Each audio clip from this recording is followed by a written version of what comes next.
Bismillahirrahmanirrahim.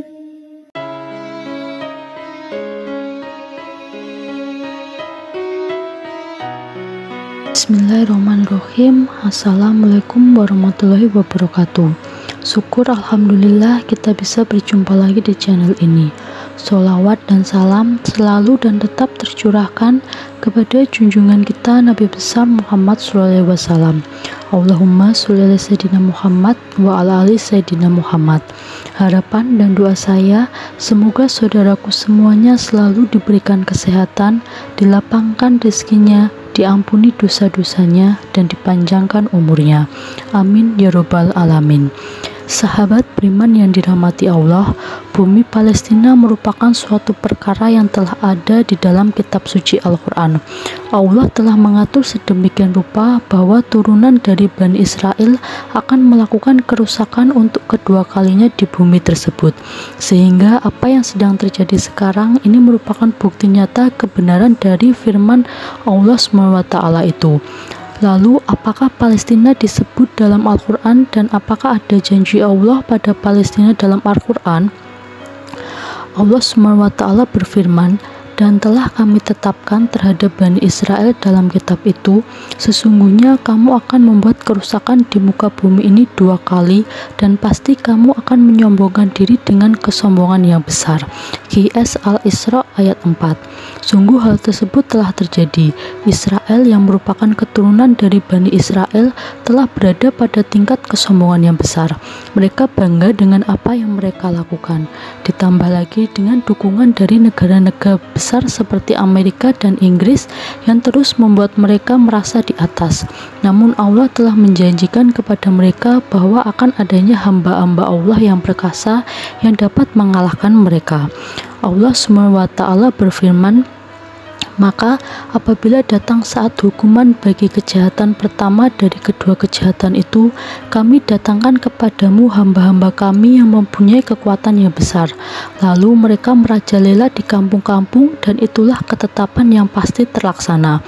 QS Al-Isra ayat 5. Oleh karena itu, saudara-saudaraku, janganlah kalian panik, karena Allah pasti akan mendatangkan orang-orang yang akan menolong kalian di kemudian hari, sehingga melalui mereka kehidupan kalian akan kembali merasakan kedamaian.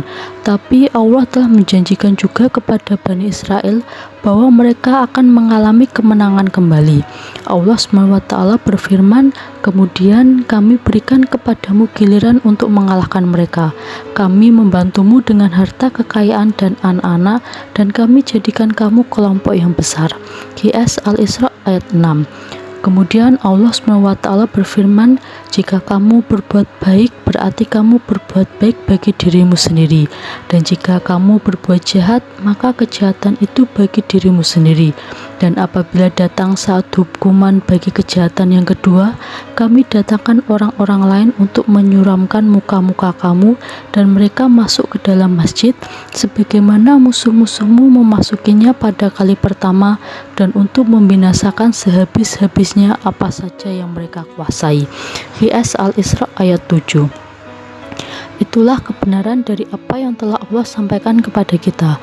Untuk itu janganlah ragu akan kebenaran firman Allah SWT, karena segala apa yang telah dan yang akan terjadi telah Allah tulis di Lauhul Mahfuz.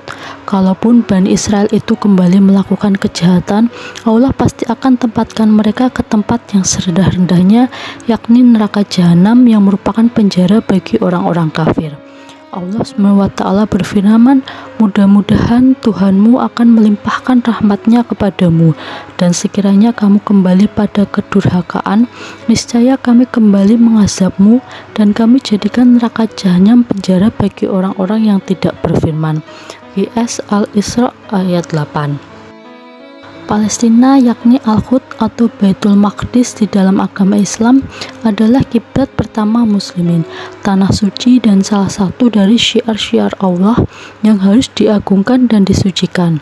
Hal ini menjadi tugas keagamaan bagi setiap muslim dan janji Allah adalah pahala bagi yang melaksanakannya. Palestina yang bangsanya ditindas oleh Israel yang sampai kini membutuhkan pengakuan dunia sebagai yang berdaulat di wilayah jajahannya. Di dalam kemanusiaan juga menjadi tugas manusia bagi setiap manusia bahwa yang tertindas harus dibela dan yang menindas harus dilawan. Hal ini pun adalah bagian dari ajaran agama, bahwa penindasan adalah kezaliman dan pelakunya dikutuk oleh agama dalam kalimatnya laknatullah ala zalimin. Demikian merupakan janji Allah dalam arti ancamannya bahwa Dia akan membalas orang-orang yang zalim. Namun hal itu janganlah membuat kalian merasa bahwa Allah itu tidak adil, karena sesungguhnya di balik itu semua Allah telah menyiapkan sesuatu bagi mereka.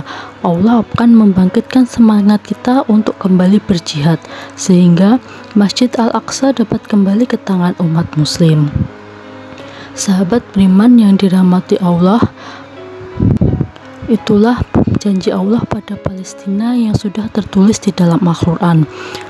Semoga bermanfaat bagi kita semua. Wassalamualaikum warahmatullahi wabarakatuh.